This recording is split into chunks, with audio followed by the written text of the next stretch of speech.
Gloire à Jésus-Christ. Que la grâce et la faveur du Seigneur vous soient données de la part de notre Seigneur Sauveur Jésus-Christ. En ce jour, avant tout propos, je voudrais, en ce début d'année, vous souhaiter mes vœux les meilleurs. Mes vœux de santé, mes vœux de bonheur, mes vœux de prospérité, mais surtout mes vœux d'attachement au Seigneur Jésus-Christ. Oui, bien-aimé, que cette année, tu sois attaché au Seigneur Jésus-Christ. Et que par son esprit, il te dirige, il te conduise, afin que ton année soit bénie. Parce qu'avec le Seigneur, nous faisons tous des espoirs. Que la grâce donc et la bénédiction du Seigneur soient avec vous. Bonne année 2021 et soyez richement bénis au nom de Jésus-Christ de Nazareth.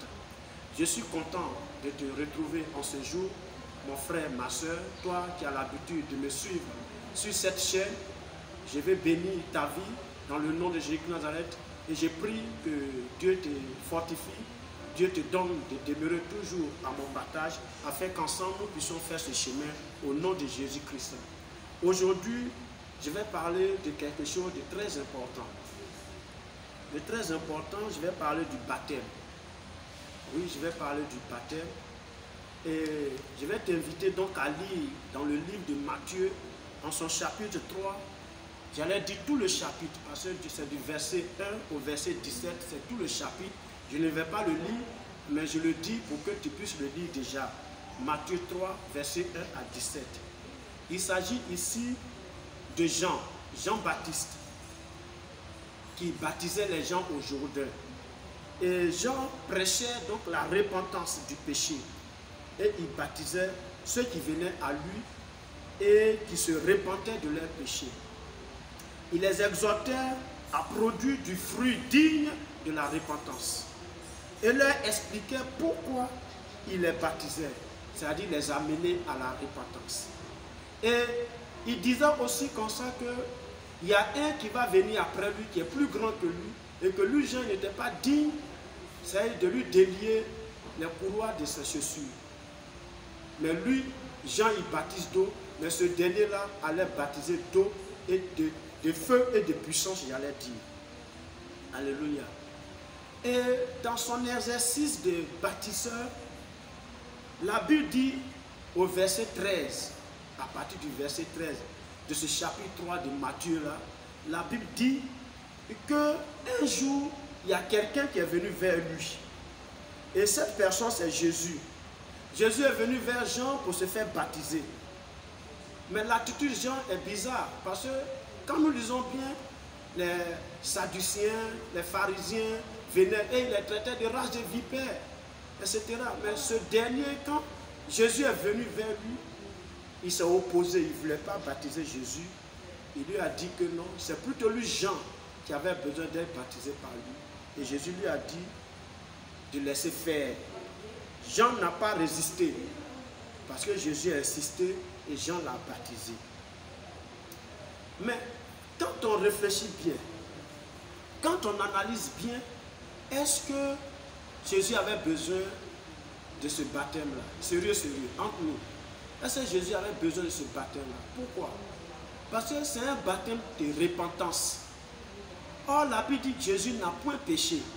Or, celui qui se repent toujours de quelque chose.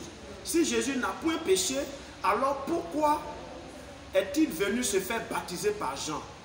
Il n'avait pas de péché à confesser. Il n'avait pas de péché dont il devait se répandre. Mais pourquoi il vient et il insiste auprès des gens pour se faire baptiser? Voici l'interrogation qui va faire l'objet de mon exhortation. Et c'est pourquoi je parlerai ce jour du vrai sens du baptême de Jésus-Christ.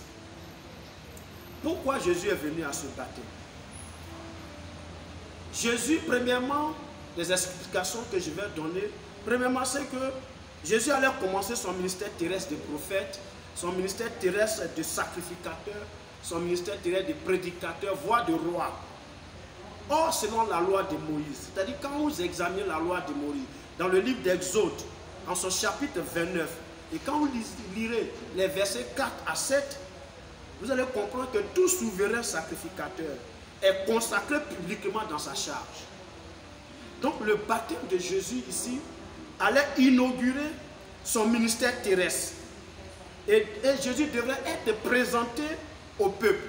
De la même manière, le souverain sacrificateur était présenté publiquement au peuple et consacré dans sa chair. Ainsi, par le baptême, donc, Jésus allait être présenté publiquement au peuple et il allait être consacré dans son ministère terrestre. Quand vous lirez dans Jean 1, du verset 31 au verset 34, vous allez voir que Jean le Baptiste, le présent, dit « Voici l'agneau de Dieu qui ôte le péché du monde ». Donc Jésus allait être présenté au peuple de Dieu. Voilà pourquoi il est d'abord venu premièrement à ce baptême. Deuxièmement, Jésus, par ce baptême-là, a pris la place avec les pécheurs. Prêchant ainsi en sa personne la doctrine de l'identification. Ça veut dire quoi? Ça veut dire que Jésus, en venant à ce baptême-là, il s'est mis dans la peau du pécheur. Il s'est identifié au pécheur, à qui il est venu apporter le salut des péchés. Il est venu apporter la justice de Dieu. Il est venu apporter le pardon des péchés. Donc il fallait qu'il s'identifie au pécheur. C'est pourquoi il est venu à ce baptême-là. Alléluia. Voici la deuxième raison.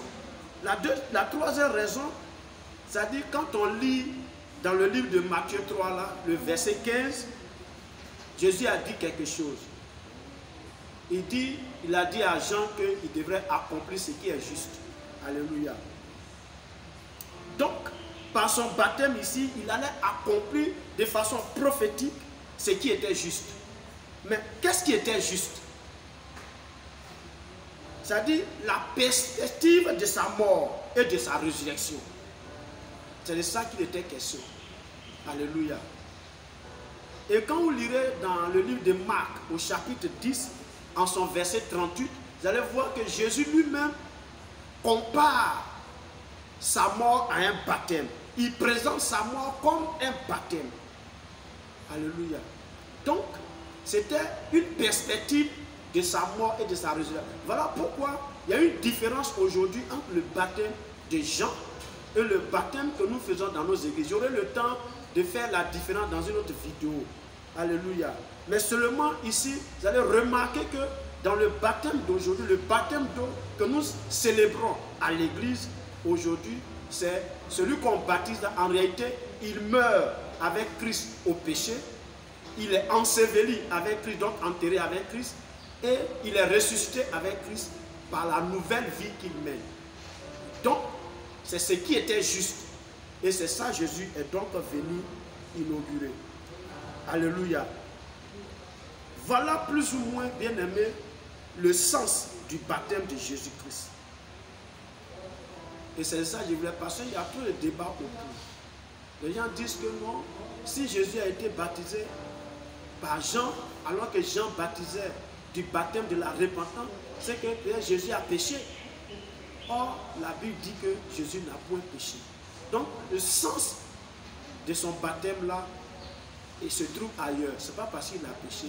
Et voici quelques éléments du sens de son baptême. Vous voyez, de la même manière, la naissance de Jésus était anonyme et que Dieu s'est senti obligé de parler de sa naissance à deux groupes de personnes, je l'ai dit dans ma vidéo précédente. De cette même manière, il était important que Dieu le présente publiquement à son peuple pour qu'il commence son ministère. Parce qu'à part, lorsqu'il avait 12 ans, dans le temps où il discutait avec les scribes et les guides religieux d'alors, on n'a plus jamais entendu parler de Jésus jusqu'à ce jour où il s'est baptisé. Il devait commencer son baptême, il fallait le présenter publiquement. Et deuxièmement, il devait donc s'identifier au pécheur pour lequel il est venu, pour lui pardonner son péché, pour lui apporter le salut de son âme et la justice de Dieu. Et troisièmement, c'était pour accomplir prophétiquement ce qui est juste.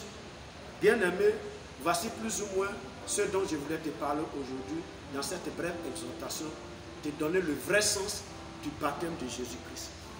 Je t'attends donc dans tes commentaires. J'attends tes likes. J'attends également que tu t'abonnes, que tu partages au maximum de personnes les groupes dans lesquels tu es. Partage et amène les gens à s'abonner. Et aussi longtemps que tu le feras, alors cette chaîne sera bénie et la gloire de Dieu sera élevée.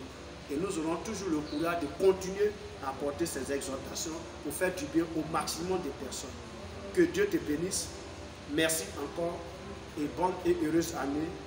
Nous sommes à la prochaine.